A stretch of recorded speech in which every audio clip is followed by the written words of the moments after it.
Henchi would love you if you were plastic. If he had discriminated, he would have missed out on all those plastics. Now, one by one, come to the offering plate. Whitney Way Thorne never expected to find a friend like Henchi the day she stepped into the animal shelter. The fluorescent lights buzzed softly overhead as she scanned the rows of cages filled with hopeful eyes. But there was something different about the scruffy, medium-sized mutt tucked into the corner. His coat rough and tangled, eyes bright and knowing. When Whitney crouched down, Henchi pressed his nose against the bars and let out a soft whimper. His gaze held a mixture of shyness and fierce loyalty, and Whitney's heart ached in an instant. "Hey, buddy," she whispered, reaching her hand through the cage.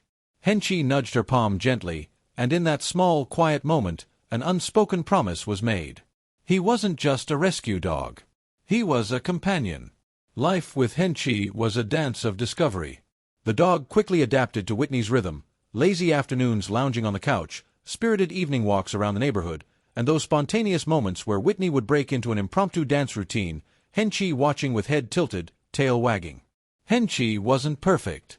He chewed shoes, barked at delivery people, and sometimes got stubborn about bath time. But he was fiercely protective and unconditionally loving. When Whitney faced setbacks, the teasing, the exhausting days filled with self-doubt, Henchi was there, a warm presence that never judged. He became Whitney's shadow, her co-pilot in the adventure of life.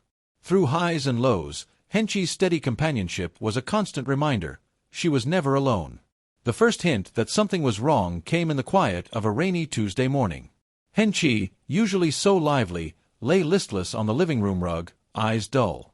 Whitney's heart sank. She scheduled a vet appointment immediately. The news hit her like a freight train. Henchi had a serious illness, something that wasn't easily fixed. The word cancer echoed in her mind, a dark cloud looming over their joyful days. Whitney's world tilted. She fought to hold on to hope while wrestling with the looming possibility of loss. Every glance at Henchi became a silent prayer. She wanted more time, more memories, more mornings filled with dog hair and laughter. The house filled with a quiet urgency. Whitney devoted every moment to Henchi's comfort, soft blankets, gentle strokes, whispered reassurances. She remembered all the times Henchi had been her anchor, and now she was determined to be his. They watched sunsets from the porch, each golden light soaking into memory. Henchi's breaths grew shallow, but his spirit remained fierce.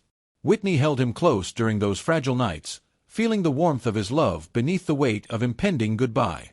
Whitney knew she needed to honor Henchi's legacy. She began gathering photos and videos, snapshots of goofy grins, quiet moments of rest, the times Henchi had simply been his joyful self. The tribute became a labor of love, a mosaic of their journey. Whitney wrote a speech, her hands trembling as she tried to capture the depth of her gratitude. Henchi had taught her more than she could ever say: resilience, courage, the purest form of love. Friends, family, and fans gathered as Whitney stood in front of them, the tribute video playing on a screen behind. Her voice cracked with emotion as she recounted the story of Henchi, the dog who never judged, who loved fiercely, who made her life fuller. Tears fell freely in the room, but so did laughter. Because Henchi's life was a celebration, and Whitney's tribute was a reminder that love, no matter how brief, is eternal. After the event, Whitney felt a new kind of strength. The grief was still there, but so was hope. She channeled her love for Henchi into helping others, volunteering at shelters, advocating for rescue animals. Henchi's spirit was alive in every wagging tail she met, in every warm nuzzle she gave. Whitney knew he would always be with her, in heart, in memory, in the joy that comes from loving unconditionally.